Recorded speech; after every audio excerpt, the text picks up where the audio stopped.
Uma Musume is a time-consuming game.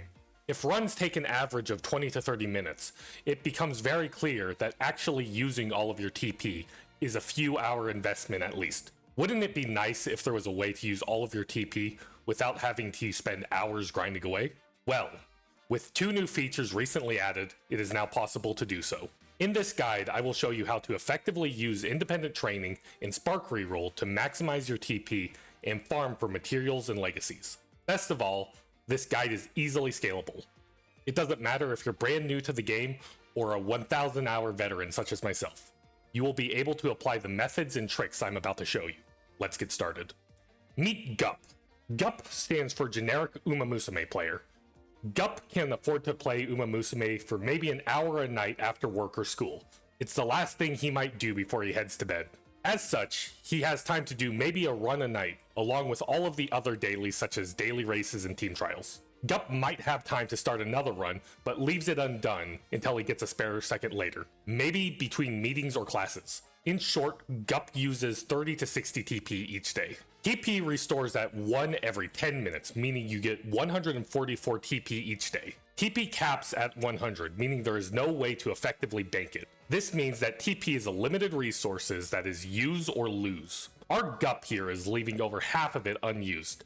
At worst, he's using about a fifth of his possible resources. That's where the new independent training and Spark Reroll comes in. Introducing the John Trainer method, patent pending.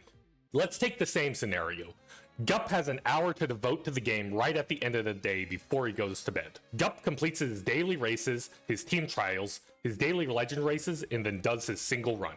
That's 30 TP spent. Instead of just accepting the sparks at the end, he re-rolls them, allowing him another shot to create a good legacy. That's 60 TP. Then, instead of just queuing up another run and going to bed, he uses the independent training feature. 90 TP.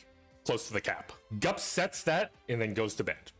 He wakes up 8 hours later and checks his run. While GUP slept, 48 TP was restored, bringing his total back up to about 60. He sets whatever skills for her and finishes the run. He then re-rolls the sparks, choosing another legacy. Another 30 TP spent. He sets another independent run and then goes to work, school, or whatever. Another 30 TP spent. GUP will then check on Uma Musume at the same time he did at the previous night. While he was away, TP capped back up to 100. He then does the process all over again. In the same amount of actual gameplay time, GUP has managed to use all of his TP and massively increase the amount of resources and legacies created. In our original example, GUP uses only 30 TP, got 1 career worth of resources, and got 1 legacy. With a small tweak, we've increased the amount of TP used to 150, which is actually slightly above the max amount of TP gained daily. On some days, GUP will need to skip one of the Spark rerolls, as he won't have enough energy. However, using this as what the baseline looks like, GUP now gains 3 careers worth of resources, sees 5 legacies, and gets to keep 3 of them. He has more than tripled his output for the exact same amount of time invested. The other great part about this method is it's incredibly adaptable. Say GUP is feeling frisky and thinks he can do 2 careers. That's fine. Just don't re-roll the sparks and just do another run. Let's say that GUP wants to instead watch his favorite John Trainer video instead of doing his 1 manual run. That's fine. Just set an independent career and come back 50 minutes later. This method allows you to adapt to your specific needs and schedule, and it's not picky. Now I hear some of you saying, that's all well and good, John Trainer, for someone like GUP. I might even apply some of what you said to fill the gaps of my own TP usage. But what you said at the beginning is that this would be useful to players of all skill levels. That, my dear viewer, is where the intermediate level comes in. And if you're like GUP, stick around. If you're willing to put in a little bit more upfront work, you too will be able to apply what I'm telling you. One of the more interesting things about the independent trainer is how it handles races. So long as you have no more than 1B in the aptitudes, dirt, turf, and distance, sprint, mile, medium, or long, the game will automatically win the race. This allows you to farm monies, statue, carrots, shoes, support points, and winner sashes at very little cost to yourself, besides setting the schedule. These races also increase the value of the legacies, but we'll talk about that later.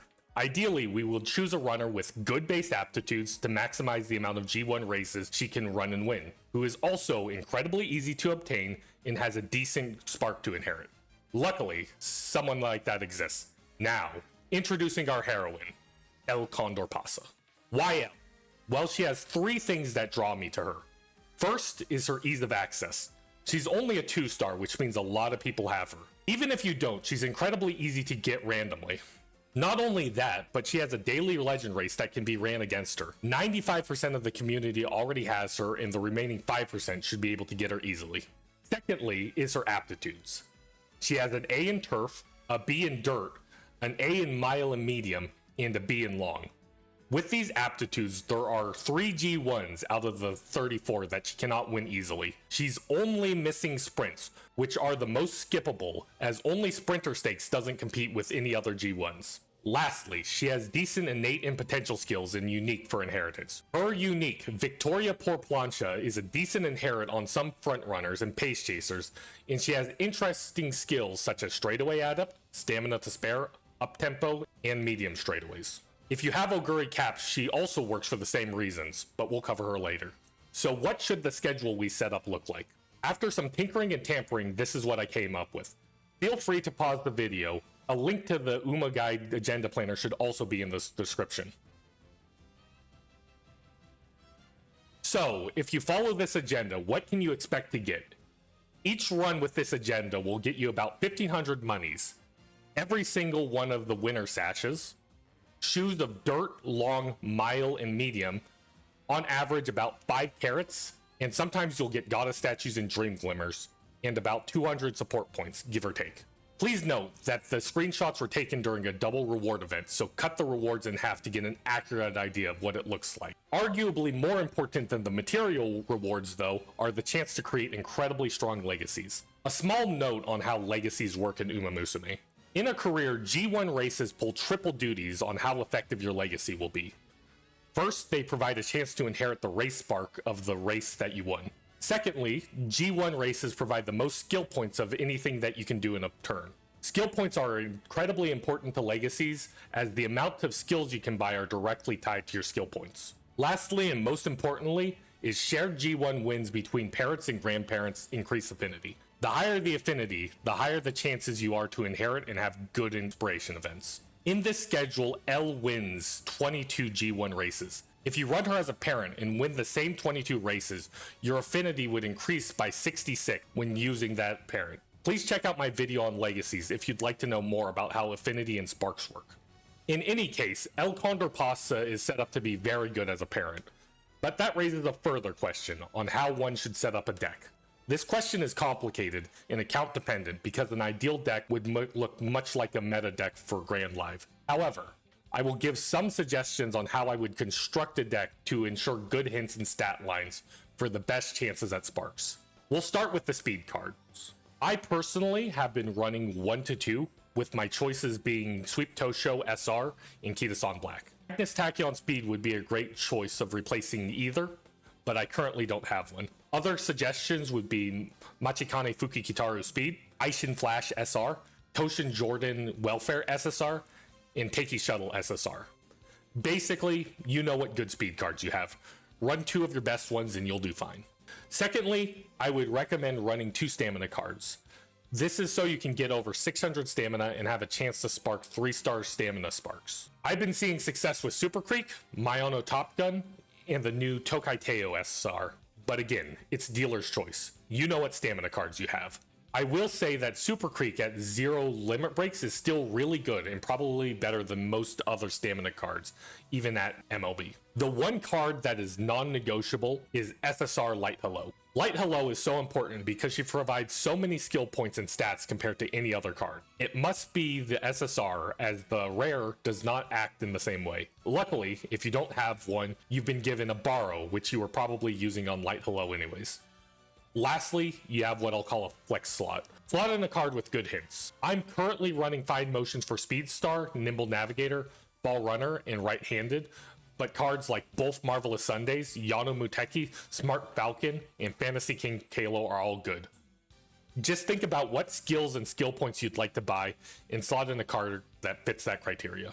That's just what's been working for me. Feel free to experiment with the system, as a lot of what I've said may not be applicable to you. These have just been my personal experiences.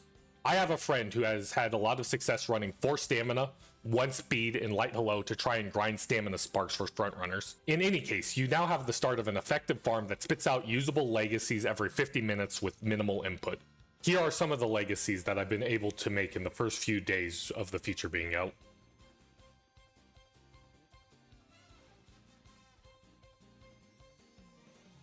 But what about when you finally get a good legacy? 3-star stamina, 3-star medium, 15 plus white sparks, the works. Do you stop there? No. And that's where the advanced level comes in.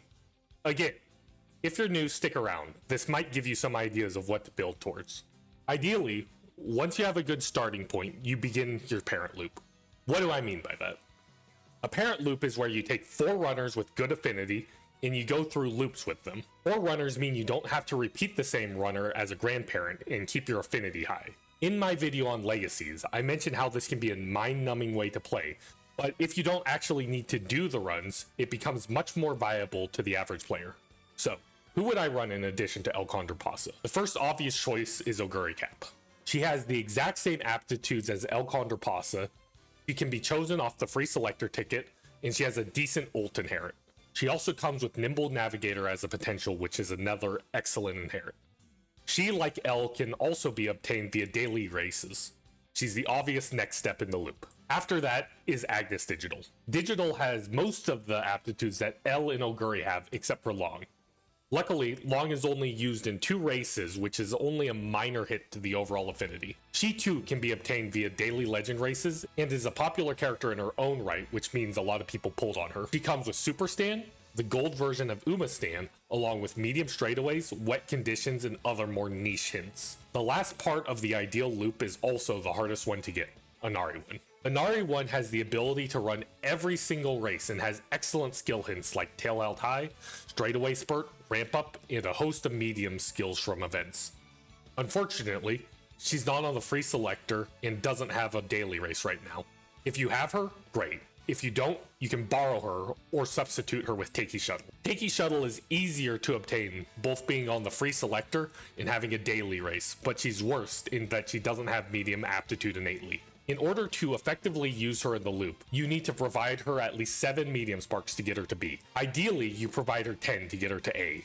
This means that the loop would be best at creating only medium sparks, as you're already devoting 10 sparks to medium. However, she's incredibly good as a parent, arguably having the best inherited green skill and useful skills like straightaway adept, pace chaser savvy, prepared to pass, and head on in All I Got if you do her secret event. In any case, this is the loop I would suggest, as it can create perfect mile, medium, dirt, and turf legacies without any outside influence. It can also create decent long, but Agnes Digital makes perfect long sparks difficult. The key to all of this is their shared dirt proficiency, which allows them to run 7 additional G1s that those without good dirt proficiency cannot. This leads them to have much higher affinity than most other legacies.